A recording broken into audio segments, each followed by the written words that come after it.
കേരള രാഷ്ട്രീയത്തിൽ ഇപ്പോൾ വിവാദങ്ങളെല്ലാം സംസ്ഥാന ആഭ്യന്തരമന്ത്രി തിരുവഞ്ചൂർ രാധാകൃഷ്ണനെ വലം വയ്ക്കുകയാണ്. ചോദ്യങ്ങൾക്കുള്ള തുറന്ന മറുപടിയുമായി ആഭ്യന്തരമന്ത്രി ശ്രീ തിരുവഞ്ചൂർ രാധാകൃഷ്ണൻ ഇന്ന് വ്യൂ പോയിന്റിലുണ്ട്. So welcome. ടി.പി. ചന്ദ്രശേഖരൻ വധക്കേസ് അട്ടിമറി എന്ന ആക്ഷേപം മുതൽ ഗുജറാത്ത് വ്യവസായിയുമായി മകന്റെ ബന്ധം ഉൾപ്പെടെ നിരവധി വിവാദങ്ങൾ താങ്കളെ പിന്തുടരുന്നുണ്ട്. ഇതിനെല്ലാം പിന്നിലുള്ള രാഷ്ട്രീയ ദുരുദ്ദേശം മനസ്സിലാക്കിയ ഒരു അവസാന അഭയകേന്ദ്രം, ആശ്രയ കേന്ദ്രം എന്ന നിലയിലാണോ NSS ആസ്ഥാനം താങ്കൾ സന്ദർശിച്ചത്? എനിക്ക് അദ്ദേഹമായിട്ട് എത്ര കാലത്തെ പരിചയമാണ്, വളരെ കാലത്തെയാണ്. എൻ്റെ വീട്ടിലെ എല്ലാ ചടങ്ങുകളിലും അദ്ദേഹം വന്നിട്ടുണ്ട്. മകൻ്റെ വിവാഹം അടക്കം എല്ലാ കാര്യങ്ങളിലും വന്നിട്ടുണ്ട്. ഞാൻ അവിടെയും പോകാറുണ്ട് എത്രയോ കാലം. ഈ കഴിഞ്ഞ ഒരു വർഷത്തിനുള്ളിൽ ഒരു 10-12 പ്രാവശ്യമെങ്കിലും ഞാൻ അവിടെ പോയിട്ടുണ്ട്. എൻ്റെ വീട്ടിലെ ഏത് വിശേഷത്തിനും, പ്രത്യേകിച്ച് മക്കളുടെ വിവാഹം അതുപോലുള്ള കാര്യത്തിന് അദ്ദേഹം വീട്ടിലും വരാറുണ്ട്. അദ്ദേഹം അങ്ങനെ സാധാരണഗതിയിൽ പുറത്തധികം വീടുകളിൽ പോകാത്ത ആളാണ്. പക്ഷേ എന്നിട്ടും എൻ്റെ വീട്ടിലെ ചടങ്ങുകളിലൊക്കെ അദ്ദേഹം വന്നിട്ടുണ്ട്. അത് വളരെ സൗഹൃദമാണ്. ഞാൻ പണ്ട് പറഞ്ഞിട്ടുണ്ട്, ഞാൻ ഈ തർക്കങ്ങളൊക്കെ നിൽക്കുമ്പോഴും വ്യക്തിപരമായി എല്ലാ സൗഹൃദവും അങ്ങോട്ടും ഇങ്ങോട്ടും നിലനിർത്തി പോയിട്ടുണ്ട്. അദ്ദേഹം തന്നെ അത് റിയാക്ട് ചെയ്തിട്ടുണ്ട്. പക്ഷേ ആ സന്ദർശനത്തിന് ശേഷം അദ്ദേഹം നടത്തിയ പ്രതികരണം ഒരു രാഷ്ട്രീയ സ്വഭാവമുള്ള പ്രസ്താവനയായിരുന്നു. എന്ത് രാഷ്ട്രീയം അതിനകത്ത്? അദ്ദേഹത്തിൻ്റെ ഒരു കൺസിസ്റ്റൻറ്റ് സ്റ്റാൻഡുണ്ട്. റവന്യൂ വകുപ്പിനകത്ത് എൻ്റെ പെർഫോമൻസ് നന്നായിരുന്നു, അതുകൊണ്ട് ഞാൻ റവന്യൂ വകുപ്പിൽ നിൽക്കണമായിരുന്നു എന്നുള്ളത് അദ്ദേഹത്തിൻ്റെ അന്നത്തെ സ്റ്റാൻഡ്, ഇന്നത്തെ സ്റ്റാൻഡ് അല്ല. അതിന് മറ്റൊരു അർത്ഥം കൂടിയുണ്ട്. ആഭ്യന്തരമന്ത്രി എന്ന നിലയിൽ തിരുവഞ്ചൂർ രാധാകൃഷ്ണൻ വേണ്ടത്ര നല്ല പ്രവർത്തനം കാഴ്ചവെച്ചില്ല എന്നൊരു അർത്ഥവും വേണം. അത് നിങ്ങൾ കൊടുക്കുന്ന അർത്ഥമായിരിക്കാം. അദ്ദേഹത്തിൻ്റെതായി ഞാൻ കണ്ടത്, ഞാൻ മനസ്സിലാക്കുന്നതാണ്. റവന്യൂ വകുപ്പിൽ നല്ല പെർഫോമൻസ് ആയിരുന്നു, അതിൽ നിന്നാൽ മതിയായിരുന്നു എന്ന് പറഞ്ഞാൽ അതിൻ്റെ അർത്ഥം എന്താ? ഞാൻ അത്രയും കണ്ടിരുന്നേ ഉള്ളൂ. ആഭ്യന്തര വകുപ്പ് ഏറ്റെടുക്കണ്ടായിരുന്നു, റവന്യൂ വകുപ്പ് തന്നെ മതിയായിരുന്നു എന്ന് പറയുമ്പോൾ ഇപ്പോൾ അത് ഏറ്റെടുത്ത് കുടുങ്ങി എന്നൊരു അർത്ഥമില്ലേ? ഇല്ല. അതൊക്കെ നമ്മളുടെ ഒരു അസസ്മെൻ്റ് അല്ലേ. ഓരോ അസസ്മെൻ്റ് റവന്യൂ വകുപ്പിനകത്തുള്ള ചുമതലകളല്ല ആഭ്യന്തര വകുപ്പിൽ വരുമ്പോൾ. ആഭ്യന്തര വകുപ്പിലെ ചുമതലകൾ വ്യത്യസ്തമാണ്. ഇപ്പം നമ്മൾ ഓരോ വകുപ്പിനകത്തും എടുക്കുന്നത് ആ വകുപ്പിൻ്റെ പശ്ചാത്തലവും ആ വകുപ്പ് കൊണ്ട് കേരളത്തിലുണ്ടാകുന്ന റിയാക്ഷൻസും സ്വാഭാവികമായിട്ടും നോക്കും. ചിലത് ഡെവലപ്മെൻറ്റ് ഡിപ്പാർട്ട്മെൻറ്റ്സ് ആയിരിക്കും, ചിലത് അങ്ങനെയല്ല, വ്യത്യസ്തമായ ഡിപ്പാർട്ട്മെൻ്റ് ആയിരിക്കും. ഇപ്പോൾ റവന്യൂ വകുപ്പും മെഡിക്കൽ വകുപ്പും രണ്ട് രൂപത്തിലുള്ള അപ്രോച്ചല്ലേ ഉണ്ടാകുക. അപ്പോൾ അതുകൊണ്ട് ഒന്ന് ഡെവലപ്മെൻറ്റ് വർക്ക് അങ്ങനെയുള്ള ഡിപ്പാർട്ട്മെൻറ്റ്സ്, മറ്റൊന്ന് അതല്ലാത്ത ഡിപ്പാർട്ട്മെൻറ്റ്സ്. അതുകൊണ്ട് അതിനകത്ത് വ്യത്യാസമുണ്ട്. ആ വ്യതിയാനം അറിയാത്തത് കൊണ്ടാണ് ഈ ചോദ്യം ചോദിക്കുന്നതെന്ന് എനിക്ക് തോന്നുന്നു. Right. NSS general secretary Sukumaran നായർക്ക് മാത്രമല്ലല്ലോ, മുസ്ലിം ലീഗിനും PC ജോർജിനും കോൺഗ്രസിലെ വിശാൽ ഐ ഗ്രൂപ്പിനെല്ലാം ഒരുപോലെ ഇതേ അഭിപ്രായം ഉണ്ടാകുന്നത് എന്തുകൊണ്ടാണ്? ഞാൻ പറയുന്നത് എല്ലാ വകുപ്പിനെക്കുറിച്ചും ഒരുപോലെ ചർച്ച ചെയ്തോട്ടെ, എല്ലാ വകുപ്പിനെക്കുറിച്ചും ചർച്ച ചെയ്തോട്ടെ. രണ്ട് രൂപത്തിലാണ് ആഭ്യന്തര വകുപ്പിനെ നമുക്ക് വിലയിരുത്തണം. നമ്പർ 1, കേരള സംസ്ഥാനത്ത് ആഭ്യന്തര വകുപ്പ് ഈ ഗവൺമെൻറ് വന്നതിന് ശേഷം അതിൻ്റെ പെർഫോമൻസ് എങ്ങനെയാണ്, സംസ്ഥാനത്തെ നിയമസമാധാനം എങ്ങനെ. കേരളത്തിലെ നിയമസമാധാനത്തെക്കുറിച്ച് പറയുകയാണെങ്കിൽ അത് മെച്ചമാണ് എന്നുള്ള കാഴ്ചപ്പാടിലാണ് ഞങ്ങൾക്ക് കിട്ടിയിട്ടുള്ള ഫീഡ്ബാക്ക്.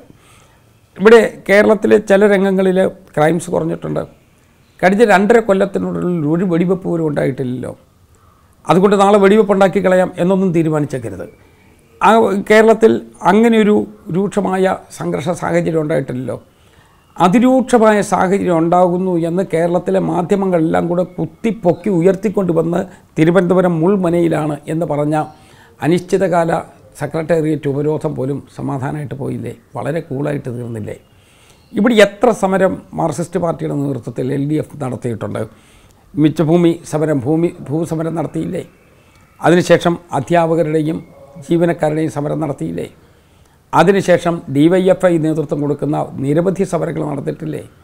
ഈ സംസ്ഥാനത്ത് എത്രയോ സമരങ്ങൾ, എത്രയോ ഹർത്താലുകൾ, എത്രയോ ബന്ദുകൾ, ഇതെല്ലാം തുടർച്ചയായിട്ട് നടന്നിട്ടുണ്ട്. ദീർഘകാല രാപ്പകൽ സമരം നടന്നില്ലേ, എല്ലാ സമരവും നടന്നിട്ടില്ലേ. പക്ഷേ അതിനൊന്നും ഒരു പ്രശ്നം ഉണ്ടായില്ല. പ്രശ്നം ഉണ്ടായില്ല എന്ന് മാത്രമല്ല, മുഖ്യമന്ത്രിയുടെ രണ്ടാമത് നടത്തിയ ബഹുജന സമ്പർക്ക പരിപാടി, ആ സമ്പർക്ക പരിപാടി നടത്തില്ല എന്ന് പറഞ്ഞ് 14 ജില്ലകളിലും പ്രതിഷേധവും പ്രകടനവും ഉണ്ടായില്ലേ. അവിടെ ഒരു ചെറിയ കല്ല് പോലും വീഴാതെ, പോറൽ പോലും ഏൽക്കാതെ അതെല്ലാം സമാധാനമായിട്ട് നോക്കി. ലീഗ് മുഖപത്രമായ ചന്ദ്ര കേൾക്കോ, ഞാൻ പറയുന്നൊന്ന് കേട്ടിട്ട് എന്നോട് ഇങ്ങോട്ട് പറഞ്ഞോളൂ. ലക്ഷക്കണക്കിന് ആളുകൾ ഈ പരിപാടികളിലെല്ലാം പങ്കെടുത്തില്ലേ. അവിടെ പ്രതിഷേധിക്കുന്നതിനുള്ള ആളുകൾ വേറെ വന്നിട്ടുണ്ടായിരുന്നില്ലെന്നൊന്നും ഞാൻ പറയുന്നില്ല. ജനാധിപത്യത്തിൽ പ്രതിഷേധിക്കും, അവർ പ്രതിഷേധിച്ചോട്ടെ. പക്ഷേ ഈ പരിപാടി എവിടെയെങ്കിലും അലങ്കോലപ്പെടുത്താൻ പറ്റിയിട്ടുണ്ടോ? അതിൽ കൂടുതൽ എങ്ങനെയാണ് കേരളത്തിലെ നിയമസമാധാനത്തെക്കുറിച്ച് ഒരു സർട്ടിഫിക്കറ്റ് കിട്ടുന്നത്? അത് ജനങ്ങളുടെ സർട്ടിഫിക്കറ്റാണ്. ഇത് തരുന്നത് ജനങ്ങളുടെ സർട്ടിഫിക്കറ്റാണ്. അതിനേക്കാൾ അപ്പുറത്തോ വേറെ മറ്റ് കാര്യങ്ങൾ കൂടി നമ്മളെടുത്ത് നോക്കിയുള്ളൂ. ഓരോ കേസുകളിൽ പിടികിട്ടാ പുള്ളികൾ പലതും ജയിലിലായില്ലേ? കഴിഞ്ഞ ഒരു കൊല്ലക്കാലത്തിനുള്ളിലെ 2 കേസുകൾക്കകത്ത് തൂക്കിക്കൊല്ലുന്നതിന് വിധി കോടതിയുടെ വന്നത്. ഇവിടെ പാലക്കാട്ടെ സൗമ്യയുടെ കേസ് ഒറ്റപ്പാലത്ത് അത് തൂക്കിക്കൊല്ലാൻ കൺഫേം ചെയ്തില്ലേ ഇവിടെ ഹൈക്കോടതി പോലും. ഇവിടെ തിരുവനന്തപുരത്ത് ആര്യ എന്ന് പറയുന്ന കുട്ടിയെ കൊന്നതിന് തൂക്കിക്കൊല്ലാൻ വിധി വന്നില്ലേ? ആ ഇൻവെസ്റ്റിഗേഷൻ മോശമാണെന്ന് ഒരിക്കലും അങ്ങനെ ഒരു വിധി വരുമോ? കോടതി അത് അംഗീകരിക്കുമോ? അപൂർവങ്ങളിൽ അപൂർവമായ ഒരു ക്യാപിറ്റൽ പണിഷ്മെൻറ്റ് പോലും 1 വർഷത്തിനുള്ളിൽ 2 എണ്ണം ഈ സംസ്ഥാനത്ത് മാത്രമല്ലേ ഈ വനിതകൾക്കെതിരെ ഉണ്ടായ അതിക്രമത്തെ സംബന്ധിച്ച് ഉണ്ടായിട്ടുള്ളൂ. ഇവിടെ വെണ്ടിച്ചോറിനെ പിടിച്ചില്ലേ? ഓരോ കേസ് തിരുവനന്തപുരത്ത് ഗുണ്ടകളെ അമർച്ച ചെയ്തില്ലേ? പണ്ട് കുപ്രസിദ്ധരായി പേര് കേട്ടിരുന്ന ആളുകളൊക്കെ ഇപ്പോൾ ജയിലിനകത്ത് കിടക്കല്ലേ? ബ്ലേഡ് മാഫിയ ഒതുക്കുന്നതിന് വേണ്ടിയുള്ള നടപടിയെടുത്തില്ലേ? ഇത് കേരളത്തിലൊട്ടാകെ നടന്ന കാര്യങ്ങളല്ലേ? ഇതൊക്കെ ഉണ്ടായിട്ടും എന്തുകൊണ്ടാണ് സംസ്ഥാനത്ത് ഒരു ആഭ്യന്തരമന്ത്രി ഉണ്ടോ എന്ന് PC ജോർജിനും ഭരണപരാജയം മനസ്സിലാക്കി ആഭ്യന്തര വകുപ്പിന്റെ വീഴ്ച മനസ്സിലാക്കി തിരുവഞ്ചൂർ രാധാകൃഷ്ണൻ രാജിവെക്കണമെന്നാണ് കോൺഗ്രസിന്റെ പൊതുവികാരം എന്ന് K സുധാകരൻ പരസ്യമായി പറഞ്ഞതിന് പിന്നിൽ? അതൊന്നും ഞാൻ അതിനൊന്നും ഉത്തരം പറയില്ല. എൻ്റെ സാക്ഷികൾ ജനങ്ങളാണ്. ഇതൊക്കെ കേരള ജനങ്ങൾ അത്ര മടയന്മാരാണോ? എൻ്റെ സാക്ഷികൾ ജനങ്ങളാണ്. അതിനകത്ത് ആ ജനങ്ങൾ വോട്ട് ചെയ്താൽ എനിക്ക് കേരളത്തിലെ ഏറ്റവും നല്ല മന്ത്രിയാണെന്ന് ഉള്ള സ്ഥാനം തന്നത്. അതാരും തപാലിൽ അയച്ചു കൊടുത്തല്ലോ. ജനങ്ങളുടെ ജനഹിതം അതായിരുന്നു ഉണ്ടായത്. സ്വന്തം മുന്നണിയിൽ നിന്നും എന്നോട് പറഞ്ഞ 2-3 വ്യക്തികൾ അവർ നടത്തിയ അഭിപ്രായ പ്രകടനത്തെക്കുറിച്ചാണ് എന്നോട് പറഞ്ഞത്. ഞാൻ 3.5 കോടി വരുന്ന കേരള ജനസമൂഹത്തിൻ്റെ അഭിപ്രായത്തെക്കുറിച്ചാണ് ഞാൻ പറഞ്ഞത്. രണ്ടും തമ്മിൽ വ്യത്യാസമുണ്ട്. അപ്പോൾ ആ രൂപത്തിലാണ് പോയിട്ടുള്ളത്. ഇനി ഒന്നുകൂടെ കേൾക്കൂ. ഒരു സംസ്ഥാനത്തെ നിയമസമാധാനത്തെക്കുറിച്ച് നമ്മൾ വിലയിരുത്തണമെങ്കിൽ മറ്റ് സംസ്ഥാനത്തെ നിയമസമാധാനമായിട്ട് കമ്പയർ ചെയ്യണ്ടേ? അത് കമ്പയർ ചെയ്യുമ്പോഴും നമ്മളുടെ നിയമസമാധാന രംഗം പാറ്റ്ന പോലെയാണോ? വടക്കേ ഇന്ത്യയിലെ മറ്റേതെങ്കിലും സംസ്ഥാനം പോലെയാണോ? അപ്പോൾ മറ്റ് സംസ്ഥാനത്തിൽ നിന്ന് വ്യത്യസ്തമാണ്. കേരളത്തിനകത്ത് തന്നെ ഞാൻ ഈ പറഞ്ഞ ഉദാഹരണങ്ങൾ നമ്മുടെ മുമ്പിൽ നിൽക്കുകയാണ്. എന്നിട്ടും വിമർശനങ്ങളില്ലേ എന്നാണ് ചോദിക്കുന്നത്. ജനാധിപത്യത്തെ വിമർശിക്കാനുള്ള അധികാരമുണ്ട്, അവകാശമുണ്ട്. അത് അവർ ചെയ്തോട്ടെ. കേന്ദ്ര ആഭ്യന്തര സഹമന്ത്രി മുല്ലപ്പള്ളി രാമചന്ദ്രൻ പറഞ്ഞത് TP ചന്ദ്രശേഖരൻ വധക്കേസ് അതിൻ്റെ 2ാം ഘട്ടം വഴിതിരിച്ചു വിടാൻ ശ്രമിക്കുന്നുണ്ടോ എന്ന് സംശയം തോന്നുന്നു. SNC ലാവ്ലിൻ കേസിൽ എന്തുകൊണ്ട് സർക്കാർ അപ്പീൽ പോയില്ല എന്നാണ് അദ്ദേഹം ചോദിച്ചത്. അതൊക്കെ പഴയ കേസല്ലേ. ഞാൻ ശ്രീ മുല്ലപ്പള്ളി രാമചന്ദ്രനുമായിട്ട് സംസാരിച്ചു. അദ്ദേഹത്തിന് പറയാനുള്ളത് എനിക്ക് നന്നായി മനസ്സിലായി.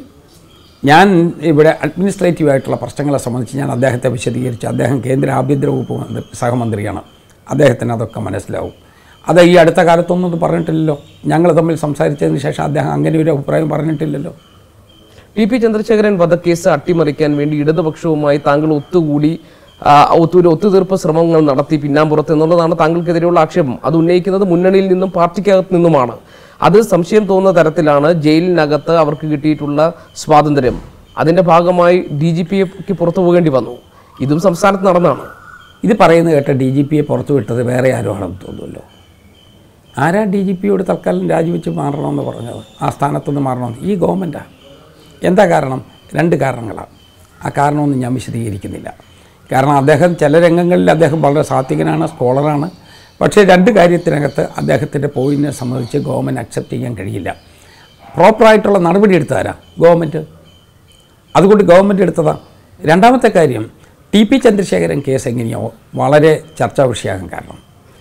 അതിൻ്റെ കാരണം കണ്ണൂർ ജില്ലയിൽ നടന്നിട്ടുള്ള 10 കൊല്ലക്കാലത്തിനുള്ളിലുള്ള 50 കൊലപാതക രാഷ്ട്രീയ കൊലപാതകത്തിൽ വ്യത്യാസമായി ഇതിൻ്റെ അന്വേഷണം വന്നു. എന്തുകൊണ്ടാണ്? ഈ ഗവൺമെൻറ് കൊണ്ട്.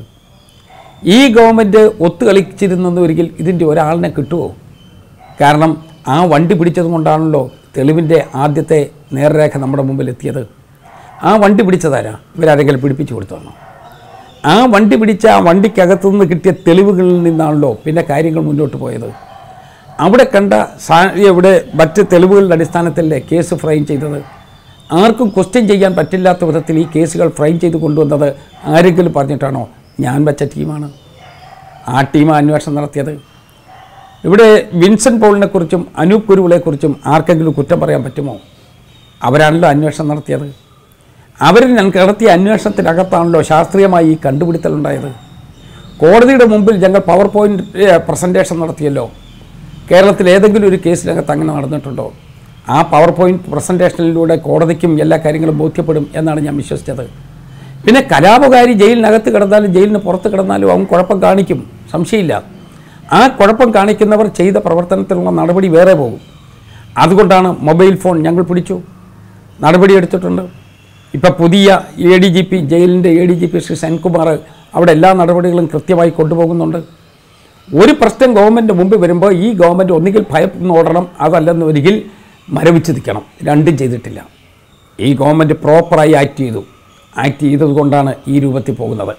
ഞാൻ ചോദിച്ചു, ഈ നടപടി എന്തുകൊണ്ടാണ് കഴിഞ്ഞ 50 കൊലപാതകത്തിൻ്റെ കാര്യത്തിൽ ഉണ്ടാകാതെ പോയത്? അതെന്താ ചെറിയ കൊലപാതകമായതുകൊണ്ടാണോ? അതെന്താ അവരെല്ലാം കൊല്ലം വിധിക്കപ്പെട്ടവരായതുകൊണ്ടാണോ? 50 കൊലപാതകത്തിനകത്തുണ്ടാകാത്തതിനേക്കാൾ വ്യത്യസ്തമായി TP ചന്ദ്രശേഖരൻ കൊലക്കേസിനകത്ത് ഈ ഗവൺമെൻറ് മാതൃകാപരമായി അന്വേഷണം നടത്തിയപ്പോൾ അതിനെയും വെറുതെ കുറ്റപ്പെടുത്തും. TP കേസ് അന്വേഷണം സത്യസന്ധമായും നേർവഴിക്കുമാണ് പോകുന്നതെങ്കിൽ സ്വാഭാവികമായും അത് ആദ്യം സാക്ഷ്യപ്പെടുത്തുക KK രമയാണ്. രമ ഇപ്പോൾ CBI അന്വേഷണം വേണമെന്ന നിലപാടിൽ ഉറച്ചു നിൽക്കുകയാണ്. ജയിലിലുണ്ടായ സംഭവങ്ങളുടെ പശ്ചാത്തലത്തിൽ ആഭ്യന്തരമന്ത്രിയിലുള്ള വിശ്വാസം നഷ്ടപ്പെട്ടു എന്ന് രമ പറയുന്നു. എനിക്ക് തോന്നുന്നില്ല. ഞാൻ ഇന്നലെ വൈകുന്നേരവും രമയെ സംസാരിച്ചതാണ്. ഈ അഭിപ്രായം ആദ്യമായിട്ട് നമ്മൾ തമ്മിലാണ് ഞാൻ കേൾക്കുന്നത്. ഞാൻ ഇന്നലെ വൈകുന്നേരവും രമയായിട്ട് സംസാരിച്ചതാണ്. രമ പറയുന്നത് വേറെ കാര്യമാണ്. ഈ കേസിനെക്കുറിച്ച് രമ പറയുന്നത് ഇതിൻ്റെ വിധി വരണം എന്ന് തന്നെയാണ്. അതേസമയം 2009 ചോമ്പാലയിൽ നടന്നൊരു കേസുണ്ട്. 2009 ആ കേസിനെ കുറിച്ച് അതിൻ്റെ ഫർദർ ഇൻവെസ്റ്റിഗേഷൻ അത് കൊലപാതക ശ്രമമാണ്. ആ കൊലപാതക ശ്രമത്തെക്കുറിച്ചുള്ള കേസ് CBIയുടെ ഫർദർ ഇൻവെസ്റ്റിഗേഷനിലേക്ക് പോകണം എന്നുള്ള ആഗ്രഹമുള്ള ആളുകൾ ധാരാളമുണ്ട്. ഈ ഗവൺമെൻറ്റും അതിനെക്കുറിച്ച് വിയോജിപ്പില്ല. പക്ഷേ ഇവിടെ നടക്കുന്ന കാര്യം എന്താ? ഇവിടെ 56 ദിവസം കൊണ്ട് നമ്മളിത് കോടതി കൊടുത്തില്ലേ? സത്യം പറഞ്ഞാൽ കഴിഞ്ഞ 10 കൊല്ലക്കാലത്തിനിടയിൽ കണ്ണൂരിൽ നടന്ന കേസിനകത്ത് ഇത്രയും വേഗത്തിൽ കോടതിയുടെ മുമ്പിൽ ഒരു കേസെത്തിയത് വേറെ ഏതുണ്ട്? ഒരു കേസിൻ്റെ പേര് പറ. കഴിഞ്ഞ ദിവസം KK രമയുമായി സംസാരിച്ചപ്പോൾ എന്താണ് രമ പറഞ്ഞത്? ഈ അന്വേഷണത്തിലും ഇതിലെല്ലാം തൃപ്തിയാണ്, തന്നെ പോയാൽ മതി എന്നാണോ? KK രമ വളരെ ഒരു ഏറ്റവും കൂടുതൽ വിഷമവും വേദന അനുഭവിച്ചിരിക്കുന്ന ഒരു സഖാവിൻ്റെ ഭാര്യ. അങ്ങനെ ഒരാളിനെ ഞാനൊന്നും വിവാദത്തിൽ കൊണ്ടുവരില്ല. വിവാദമല്ല, ഞാൻ താങ്കൾ പറഞ്ഞു പ്രതികരണം നടത്തിയിട്ടില്ല. പ്രതികരണം നടത്തി എന്ന തെളിവ് ഞാൻ താങ്കളുടെ മുന്നിൽ ഹാജരാക്കാം. എന്നോട് അങ്ങനെ ഒരു പ്രതികരണം ഞാൻ ഹാജരാക്കാം. ഹാജരാക്കിക്കോ, അതൊന്നും എനിക്ക് വിഷമമില്ലല്ലോ, വിരോധവും ഇല്ല. കയ്യിലുള്ള എന്തെങ്കിലും ഉണ്ടെങ്കിൽ ഹാജരാക്ക്. ഇന്നലെ വൈകുന്നേരവും ഞാൻ സംസാരിച്ചു എന്നുള്ളതല്ലേ ഞാൻ പറഞ്ഞുള്ളൂ.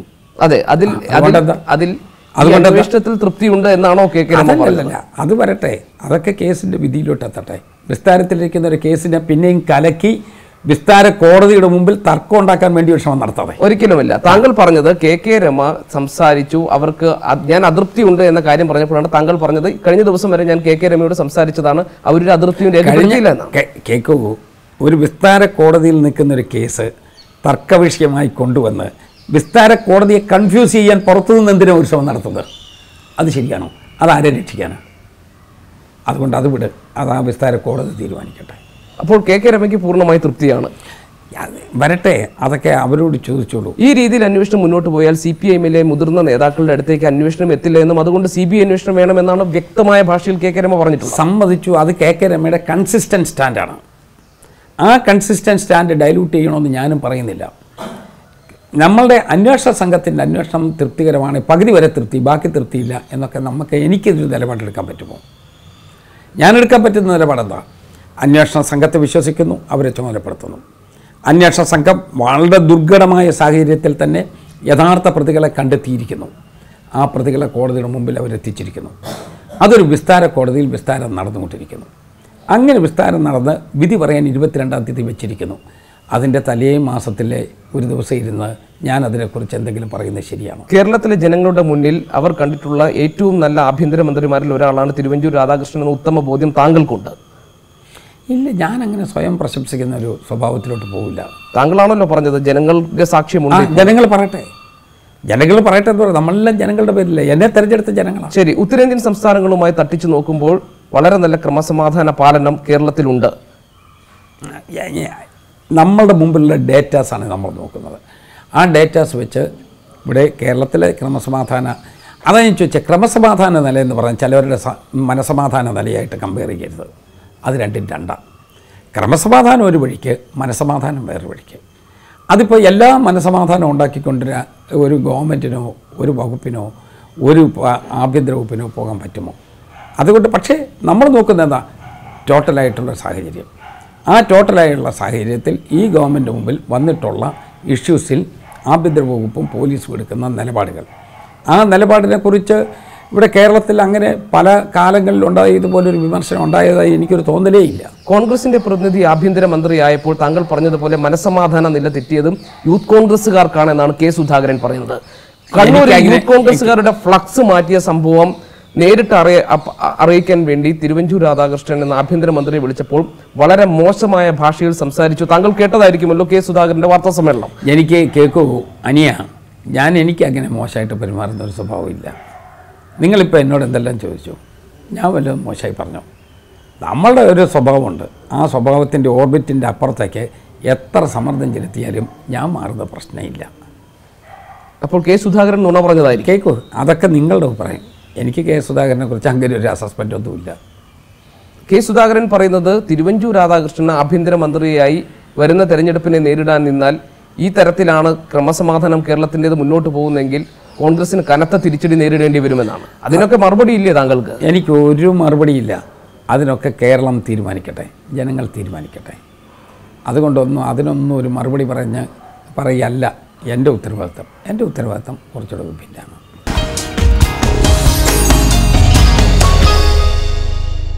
സോളാർ വിവാദം തൊട്ട് ആഭ്യന്തര വകുപ്പിനെതിരായ വിമർശനം മുതൽ മുന്നണിയിലെ ഘടകകക്ഷികൾ തമ്മിലുള്ള അസ്വാരസ്യം, കോൺഗ്രസിനകത്തെ ഗ്രൂപ്പ് പോര് തുടങ്ങി ഒരുപാട് പ്രശ്നങ്ങൾ ഇത്തവണ UDF-നുണ്ട്. ഇതെല്ലാം ഈ തെരഞ്ഞെടുപ്പിൽ പ്രതിഫലിക്കുമോ? UDF-ന് ഈ തെരഞ്ഞെടുപ്പിൽ ഉണ്ടാകാൻ പോകുന്ന റിസൾട്ട് ഗുണം ചെയ്യുമോ? ഇതേതെങ്കിലും ആഭ്യന്തര വകുപ്പ് ഉണ്ടാക്കിയ വിവാദമാണോ? അതൊക്കെ ഓരോ ഇൻട്രസ്റ്റഡ് പാർട്ടീസ് അവരുടേതായ സംഭാവനകളാണ്. അങ്ങനെയൊരു വിവാദം ഉണ്ടാകാത്ത ഏതെങ്കിലും ഒരു കാലഘട്ടം കേരളത്തിൻ്റെ ചരിത്രത്തിലുണ്ടായിട്ടുണ്ടോ? ഇതൊന്നും തെരഞ്ഞെടുപ്പിനെ ബാധിക്കുന്ന പ്രശ്നമില്ലെന്ന് തന്നെയാണ് എൻ്റെ വിലയിരുത്തൽ. കാരണം ഇതിൽ ഓരോ ഇഷ്യൂവിനകത്തും ഈ ഗവൺമെൻറ് എടുത്ത സമീപനമുണ്ട്. അത് വളരെ നിഷ്പക്ഷമാണ്, അതോടൊപ്പം ട്രാൻസ്പെറൻ്റാണ്, ജനങ്ങൾ പൂർണ്ണമായി അംഗീകരിക്കുന്നതാണ്. അതുകൊണ്ടാണ് ഈ വിവാദങ്ങൾക്കൊന്നും അധികകാലം പിടിച്ചു നിൽക്കാൻ കഴിയാതെ സ്വയം അരിഞ്ഞു പോകുന്നത്. സീറ്റ് വിഭജനം അടുത്തു വരുന്ന സാഹചര്യമാണത്. ഇപ്പോൾ കോൺഗ്രസ് ഹൈക്കമാൻഡ് എടുത്തിരിക്കുന്ന നിലപാട് ജനുവരി ആദ്യ വാരത്തിൽ തന്നെ എല്ലാ സംസ്ഥാനങ്ങളിലെയും ആദ്യ സ്ഥാനാർത്ഥി പട്ടിക പുറത്തു കൊണ്ടുവരുന്നുണ്ട്. കേരളം കൂടുതൽ സമയം ആവശ്യപ്പെട്ടതായാണ് അറിയുന്നത്.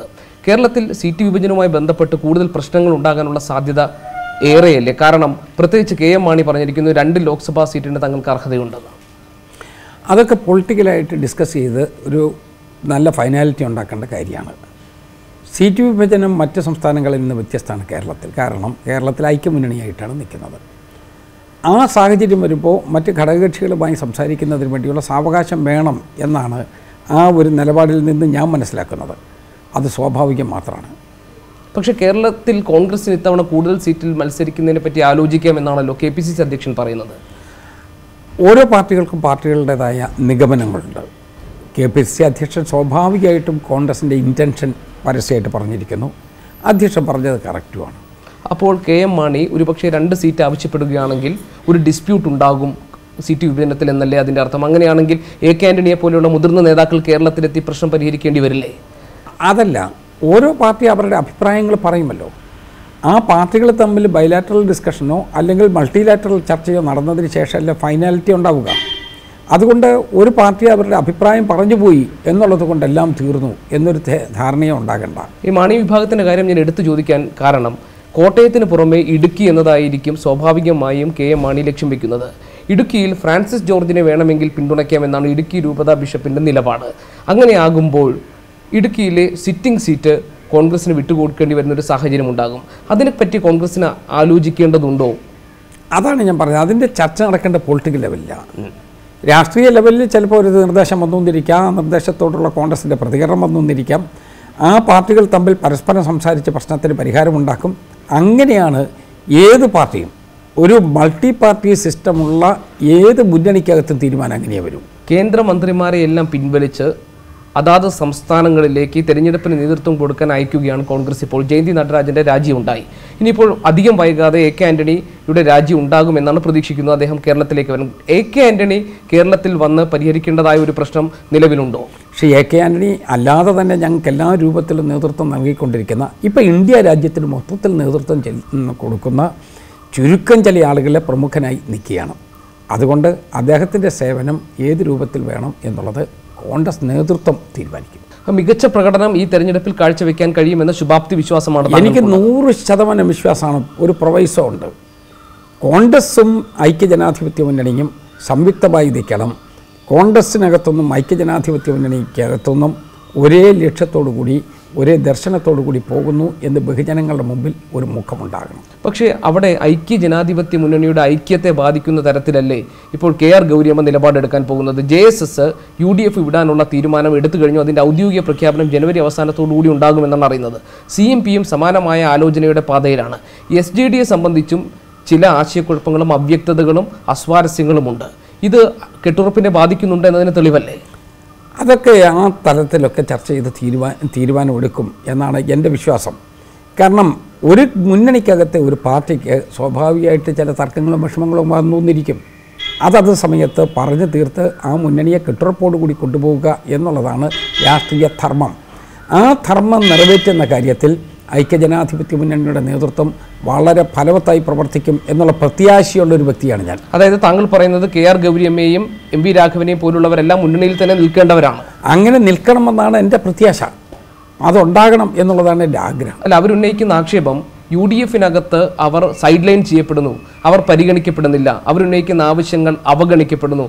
കോൺഗ്രസും ലീഗും KM മാണിയും എല്ലാം ഒരുപോലെ വലിയേട്ടൻ മനോഭാവം പുലർത്തുന്നു എന്നുള്ളതാണ്. അതാണ് ഈ അഭിപ്രായ വ്യത്യാസമായി പുറത്തു വന്നുകൊണ്ടിരിക്കുന്നത്. അവിടെയാണ് പ്രശ്നങ്ങൾ സെറ്റിൽ ചെയ്യുന്നതിനുള്ള നടപടികൾ പല ഭാഗങ്ങളിലായി നടക്കുന്നു എന്ന് ഞാൻ മനസ്സിലാക്കുന്നത്. ആ പ്രശ്നങ്ങളെല്ലാം സെറ്റിൽ ചെയ്ത് മുന്നോട്ട് പോകണം. ഈ പാർലമെൻറ്റ് തെരഞ്ഞെടുപ്പും അതും തമ്മിൽ കൂട്ടിക്കുഴയ്ക്കേണ്ട കാര്യമില്ല. അങ്ങനെ പറയാൻ കാരണം ഡോക്ടർ MK മുനീർ എനിക്ക് തന്ന ഒരു അഭിമുഖത്തിൽ പറഞ്ഞത്, ഒരു ക്ലാസ്സിൽ അധ്യാപകൻ ശരിയാകാതെ ആ ക്ലാസ്സിലെ കുട്ടികൾ എങ്ങനെ ശരിയാകുമെന്നാണ്. അദ്ദേഹം കോൺഗ്രസിനെയാണ് പരാമർശിച്ചത്. ചിലപ്പോൾ അധ്യാപകൻ ശരിയായാലും പറ്റുകയില്ല. കുട്ടികളിൽ ഒരുത്തം ബോധപൂർവമായി ഉഴപ്പുണ്ടാക്കണം എന്ന് തീരുമാനിച്ചാൽ അതും പ്രശ്നമാണ്. അധ്യാപകനും കുട്ടികളും രണ്ടും ഒരുപോലെ ആകണം. അപ്പോൾ ആ ക്ലാസ് നല്ല പെർഫെക്റ്റ് ക്ലാസ് ആവും. അങ്ങനെ ബോധപൂർവം കുഴപ്പങ്ങൾ ഉണ്ടാക്കാൻ സൃഷ്ടിക്കുന്നവർ മുന്നണിയിലുണ്ടോ? ആരും ഉദ്ദേശിച്ചാണ് താങ്കൾ പറയുന്നത്? അല്ല, ഞാനൊരു പൊതുതത്വം പറഞ്ഞാണ്. എന്നോടൊരു പൊതുതത്വം ചോദിച്ചു, ഞാനൊരു പൊതുതത്വം അങ്ങോട്ടും പറഞ്ഞു. അത്രയേ ഉള്ളതില്ല. അല്ല, ഡോക്ടർ MK മുനീർ ഒരു പൊതുതത്വം എന്ന നിലയിലല്ല, അദ്ദേഹം കോൺഗ്രസിനെ പേരെടുത്ത് തന്നെ പറഞ്ഞു. കോൺഗ്രസിനകത്ത് ഒരു ഐക്യത്തോടു കൂടി പോകണമെന്ന് ആഗ്രഹിക്കാത്ത ആരെങ്കിലും ഉണ്ടോ? ഞാൻ ഡോക്ടർ MK മുനീർ പറഞ്ഞ ഒരു വിമർശനം, ഞാനതൊരു വിമർശനമായിട്ടല്ല, അദ്ദേഹത്തിൻ്റെ ഒരു പോസിറ്റീവ് സജഷനായിട്ടാണ് ഞാൻ കാണുന്നത്. കാരണം മുന്നണിക്ക് നേതൃത്വം കൊടുക്കുന്ന കോൺഗ്രസ് പാർട്ടി ഒരേ ശബ്ദത്തോടും ഒരേ ശക്തിയോടും കൂടി പോകണം. അത് കോൺഗ്രസ്സിന് മാത്രമല്ല, എല്ലാ കക്ഷികളും ഇതേ രൂപത്തിൽ തന്നെ എടുക്കണം. അതോടൊപ്പം മുന്നണിക്കകത്ത് കോർഡിനേഷനോടുകൂടി എല്ലാവരും നിൽക്കുകയും ചെയ്യണം. കോൺഗ്രസിലെ പ്രധാന ഘടകകക്ഷികൾ എടുക്കുന്ന നിലപാടുകളും ആ കക്ഷികൾക്ക് നേതൃത്വം കൊടുക്കുന്ന നേതാക്കൾ എടുക്കുന്ന നിലപാടും പലപ്പോഴും പലതരത്തിലുള്ള സംശയങ്ങൾക്കും ഇട നൽകുന്നുണ്ട്. ഒന്ന്, KM മാണി ഇടതുപക്ഷത്തേക്ക് ചാടുമോ എന്ന് സംശയമുണ്ടാക്കുന്ന തരത്തിലുള്ള പെരുമാറ്റം അദ്ദേഹത്തിൻ്റെ ഭാഗത്തുനിന്നുണ്ടായി. PC ജോർജ് BJP സംഘടിപ്പിച്ച കൂട്ടിയോട്ടത്തിൽ പങ്കെടുത്ത് അവ്യക്തതകൾ സൃഷ്ടിച്ചു. മുസ്ലിം ലീഗിൻ്റെ നേതാവായ PK കുഞ്ഞാലിക്കുട്ടി വേലിപ്പുറത്താണ് രാഷ്ട്രീയ പാർട്ടികളെല്ലാം തെരഞ്ഞെടുപ്പ് അടുക്കുമ്പോഴെന്ന് പറഞ്ഞു. ഇതെല്ലാം കോൺഗ്രസിന് മേൽ സ്വാഭാവികമായും സമ്മർദ്ദമുണ്ടാക്കുന്നില്ലേ? ഏത് മുന്നണി രാഷ്ട്രീയത്തിനകത്താണ് ഇതൊന്നും ഉണ്ടാകാത്തത്? നമ്മളിപ്പോൾ ഐക്യജനാധിപത്യ മുന്നണി ഭരണത്തിലായതുകൊണ്ടാണ് ഈ കാര്യങ്ങൾ നമ്മൾ പർവ്വതീകരിച്ച് കാണുന്നത്. 2.5 കൊല്ലക്കാലം കൊണ്ട് നമ്മൾ എടുത്തിരിക്കുന്ന ഡെവലപ്മെൻ്റൽ നടപടി മറ്റേതെങ്കിലും ഗവൺമെൻറ് ആദ്യത്തെ 2.5 കൊല്ലം ഉണ്ടായിട്ടുണ്ടോ? ഇവിടെ മുഖ്യമന്ത്രിയാണെങ്കിൽ ബഹുജന സമ്പർക്ക പരിപാടിക്ക് ലക്ഷോപലക്ഷം ആളുകളുടെ മധ്യത്തിലൂടെയല്ലേ അവർക്ക് ആനുകൂല്യങ്ങൾ നൽകിക്കൊണ്ട് കേരളം ഒട്ടാകെ പോയത്. അപ്പോൾ ഇതെല്ലാം വളരെ ഭംഗിയായി കേരളത്തിൽ നടക്കുന്നുണ്ട്. പക്ഷേ പ്രചരണം ഞങ്ങൾക്കെതിരാണ്. കഴിഞ്ഞ ആഴ്ച ഞാൻ ശ്രീമതി KR ഗൗരിയമ്മയെ സംസാരിച്ചപ്പോൾ അവർ പറഞ്ഞ ഒരു നിരീക്ഷണം ഞാൻ താങ്കളുടെ ശ്രദ്ധയിൽപ്പെടുത്തുകയാണ്. താങ്കൾ ഇപ്പോൾ ഒരു അഭിമാനപൂർവ്വം എടുത്തു പറഞ്ഞ മുഖ്യമന്ത്രിയുടെ ജനസമ്പർക്ക പരിപാടി ഒരു തട്ടിപ്പാണെന്നും അതിലൂടെ ഒരുപാട് സർക്കാർ പണം ചെലവഴിക്കുകയല്ലാതെ മറ്റൊന്നും ഉണ്ടാക്കുന്നില്ലെന്നും ഒരു മഹാരാജാവിനെ പോലെ നിന്ന് പ്രശ്നങ്ങൾ പരിഹരിക്കപ്പെടേണ്ടി വരുന്നത് ഒരു സംവിധാനത്തിൻ്റെ തകർച്ച മൂലമാണെന്നാണ് ഗൗരിയമ്മ പ്രധാന ഘടകകക്ഷി നേതാവ് പറയുന്നത്. ഇത്തരത്തിൽ ഘടകകക്ഷികളെ ഇംപ്രസ് ചെയ്യാൻ പറ്റാതെ പോകുന്നത് എന്തുകൊണ്ടാണ്? അത് തന്നെയല്ലേ ശരിക്കും മുന്നണിക്കകത്തുള്ള ആഭ്യന്തര പ്രശ്നം എന്ന് പറയുന്നത്? അല്ല, ഒരു പൊളിറ്റിക്കൽ ലീഡറുടെ കാഴ്ചപ്പാടിൽ ശ്രീമതി ഗൗരിയമ്മ കാണുന്നതായിരിക്കുന്നത്. പക്ഷേ ഒരു അഡ്മിനിസ്ട്രേറ്റീവ് ലീഡർഷിപ്പ് കൊടുക്കുന്ന ആളെന്താ ചെയ്യേണ്ടത്? ആ ഗവൺമെൻറ് എടുക്കുന്ന നടപടികൾ പാവപ്പെട്ട ആളുകളിൽ എത്തിയിട്ടുണ്ടോ എന്ന് പരിശോധിക്കുകയാണ്. ആ പരിശോധന നടത്തുമ്പോൾ ചില ന്യൂനതകൾ കാണുന്നുണ്ട്. ആ ന്യൂനത റെക്ടിഫൈ ചെയ്യണം. അതിനെന്ത് ചെയ്യുന്നു? മുഖ്യമന്ത്രി നേരിട്ട് ജനങ്ങളുമായി സംവാദം നടത്തുന്നു. ഘടകകക്ഷികളെ മുന്നണിയിൽ തന്നെ ഉറപ്പിച്ച് നിർത്തണം, അത് അനിവാര്യമായ ഒന്നാണ്. അതുപോലെ തന്നെയല്ലേ കോൺഗ്രസിനകത്തുള്ള പരസ്പരം പോരടിക്കുന്ന ഗ്രൂപ്പുകളെയും ഒരുമിച്ച് നിർത്തുക എന്നുള്ളത്? അതെന്തുകൊണ്ടാണ് നേതൃത്വത്തിന് പലപ്പോഴും പാളിപ്പോകുന്നത്? എനിക്കതിൽ നേതൃത്വത്തിന് പാളിച്ചുകൊണ്ട് എന്നൊരു വിശ്വാസമില്ല. നേതൃത്വം എന്ന് പറയുന്നത് കേന്ദ്ര നേതൃത്വമാണ്. കേന്ദ്ര നേതൃത്വം എല്ലാ കാര്യങ്ങളിലും ഭംഗിയായി പോകണം എന്നുള്ള അഭിപ്രായമുള്ള ആളുകളാണ്. അവരുടേതായ അതത് സമയത്തുള്ള നിർദ്ദേശങ്ങൾ വരും, ഡയറക്ഷൻസ് ഉണ്ടാവും. ആ നിർദ്ദേശങ്ങളും ഡയറക്ഷൻസും അപ്പാടെ പാലിക്കപ്പെട്ടാൽ പിന്നെ ഇവിടെ ആ പറയുന്ന പ്രശ്നങ്ങളൊന്നും ഉണ്ടാവില്ല. പക്ഷേ ഇതൊരു ജനാധിപത്യ പാർട്ടിയല്ലേ. ജനാധിപത്യ പാർട്ടിക്കകത്ത് അഭിപ്രായം തുറന്നു പറയാനുള്ള അവകാശമുണ്ട്. ഇതല്ലാതെ കേഡർ പാർട്ടിയല്ല. ഇതിന് വ്യത്യസ്തമായ സമീപനമാണ്. അഭിപ്രായങ്ങൾ തുറന്നു പറയുന്നതിന് കഴിയും. ഈ വരുന്ന ലോക്സഭാ തെരഞ്ഞെടുപ്പ് കഴിഞ്ഞാൽ കേരളത്തിൽ ഒരു ഭരണമാറ്റം ഉണ്ടാകുമെന്ന് പ്രചരിപ്പിക്കുന്നവർക്ക് താങ്കളുടെ മറുപടി എന്താണ്? ഏത് തെരഞ്ഞെടുപ്പ് വന്നാലും അവരിത് പറയാറുണ്ട്. കേരളത്തിൽ ഏത് തെരഞ്ഞെടുപ്പ് വരുന്ന കാലത്താണ് മാറ്റം ഉണ്ടാകുമെന്ന് പറയാത്ത ഒരു പ്രതിപക്ഷ രാഷ്ട്രീയ പാർട്ടിയുടെ പേര് പറ. അവർക്ക് പ്രത്യാശയാണ്. അവർക്ക് എങ്ങനെ പ്രത്യാശ? ഇതൊന്ന് പോയി കിട്ടിയാൽ ഞങ്ങൾ വന്നേക്കും എന്ന് ജനങ്ങളുടെ ഒരു ഫീലിംഗ് ഉണ്ടാക്കുക. ആ ഫീലിംഗ് ഉണ്ടാക്കാൻ ആദ്യം അവർ പറയേണ്ടത് എന്താ? ഈ ഗവൺമെൻറ് ഇപ്പോൾ പോകും എന്ന് പറയുകയാണ്. ഞങ്ങളുടെ ഈ ഗവൺമെൻറ് താഴെ പോകുമെന്ന് പറയാൻ തുടങ്ങിയിട്ട് 2.5 കൊല്ലമായില്ലേ? സത്യപ്രതിജ്ഞ ചെയ്തതിൻ്റെ പിറ്റേ ദിവസം മുതൽ ഈ ഗവൺമെൻറ് തകരാൻ പോകുന്നുവെന്ന് പറഞ്ഞില്ലേ? എന്തിനാ? പ്രതിപക്ഷ നേതാവ് തന്നെ പറഞ്ഞില്ലേ, ഇതിലാരെങ്കിലും അറിയാതെ ഒന്നും ടോയ്ലറ്റിൽ പോയാൽ ഈ ഗവൺമെൻറ് നിൽക്കുമോ എന്ന് ചോദിച്ചില്ലേ? ഇതുവരെ ആ 2.5 കൊല്ലക്കാലമായി ആരും ടോയ്ലറ്റിൽ പോകാതിരിക്കുകയാണോ? പക്ഷേ എന്തേ ഈ ഗവൺമെൻറ് അനക്കമില്ലാതിരിക്കുന്നു? Thank you very much. Thank U.